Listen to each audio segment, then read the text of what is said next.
Mesdames et messieurs, bonsoir et merci de suivre les informations sur Business 24 Africa. Le planning des activités de la première édition du Salon Femme Africa Expo est connu. Ce sera du 12 au 14 octobre prochain au Sofitel Ivoire à Abidjan.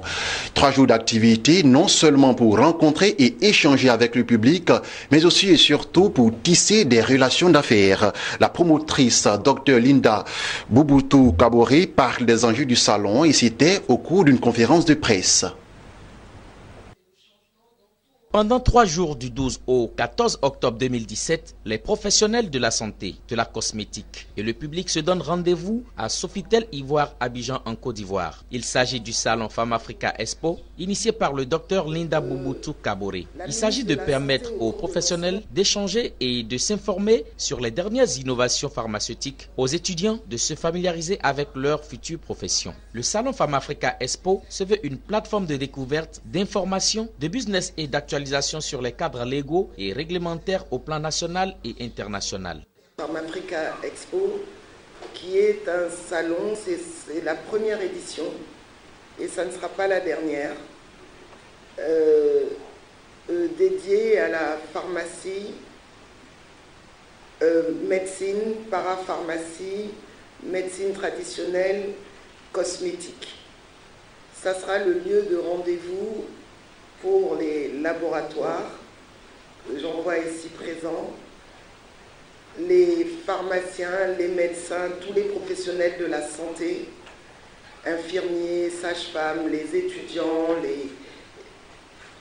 ça sera vraiment un lieu de rendez-vous pour tous les acteurs de la santé. Des conférences, ateliers, awards, networking, visites de stands sont entre autres activités qui vont meubler la première édition du Salon Pharma Africa Expo.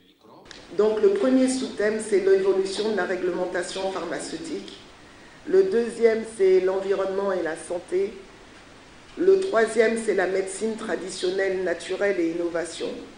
Et il y a un autre thème aussi très important qui est la promotion de l'industrie pharmaceutique.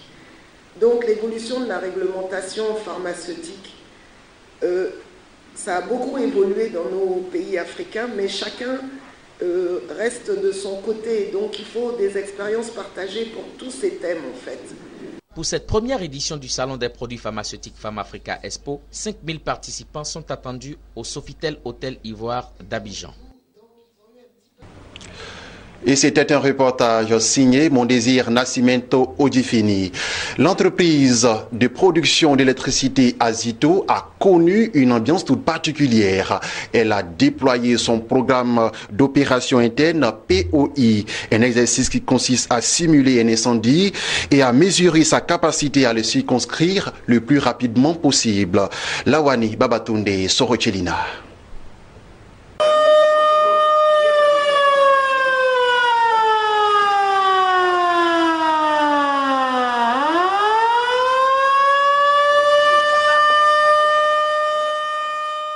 Les images que vous venez de voir résument le déploiement du plan d'opération interne de la centrale thermique d'Azito, un exercice annuel obligatoire à toute entreprise susceptible d'être victime d'un important incendie. L'équipe d'intervention de la centrale thermique d'Azito, la police, la gendarmerie, les sapeurs-pompiers et le centre ivoirien anti-pollution SIAPOL étaient tous à pied d'œuvre pour mettre fin au sinistre. Ce matin, à 9h20, nous avons été informés de ce qu'un feu venait de naître sur un de nos équipements importants, un tank de 6000 m3 de capacité qui a servi à stocker du fioul liquide, appelé communément DDO. Dès la naissance de ce sinistre, l'alerte a été donnée par notre salle de commande. Notre équipe d'intervention a immédiatement engagé les hostiliers avec ce sinistre. 4 lances ont été déployées pour refroidissement du tank en feu, pour l'isolement du tank à couler en feu, et les dernières lances pour hacker le feu.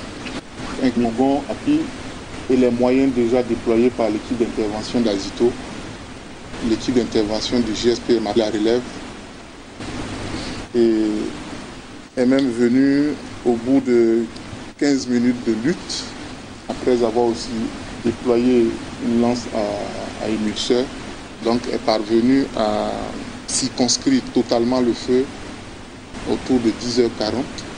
À la circonscription de ce sinistre, les premiers bilans font état de quelques blessés. Ils ont tout de suite été pris en charge par les sapeurs-pompiers et le service d'aide médicale urgente, le SAMU. Leur vie est hors de danger.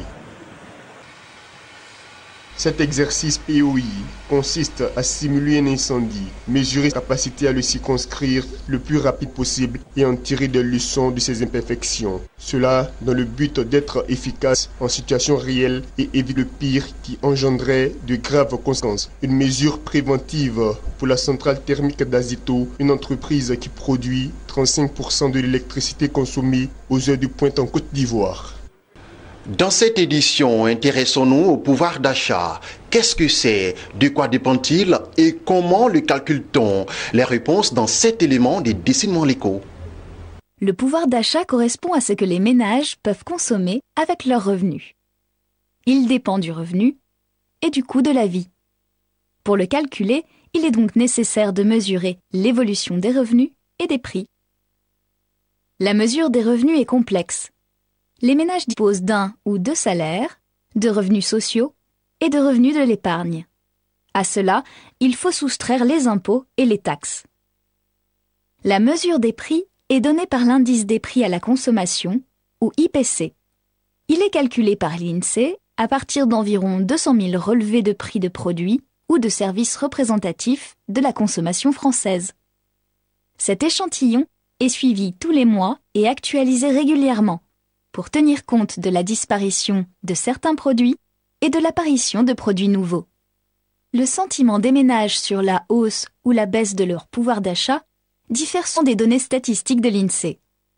D'abord, parce que le panier moyen, c'est-à-dire le poids de chaque famille de produits dans les dépenses, le loyer, l'alimentation et la santé par exemple, ne correspond à aucun panier réel puisque le consommateur moyen n'existe pas. Chaque ménage a sa propre structure de consommation. Des locataires ont une part plus importante de leur budget réservée à leur loyer, et des personnes âgées ont en général davantage de dépenses consacrées à la santé. Ensuite, l'amélioration de la qualité n'est pas prise en compte. Il arrive que des augmentations de prix s'accompagnent d'une meilleure qualité, que l'offre associée soit plus importante, comme pour les abonnements Internet qui proposent aujourd'hui la télévision numérique et le téléphone fixe à un prix égal ou inférieur. Dans ce cas, la qualité de vie s'améliore sans impacter quantitativement le pouvoir d'achat.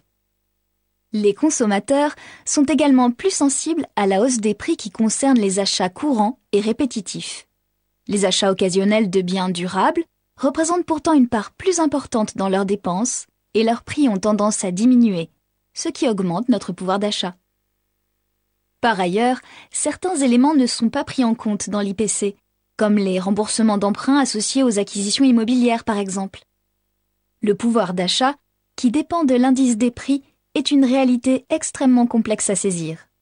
Cette donnée reste indispensable, notamment pour revaloriser les loyers, les retraites ou les pensions alimentaires.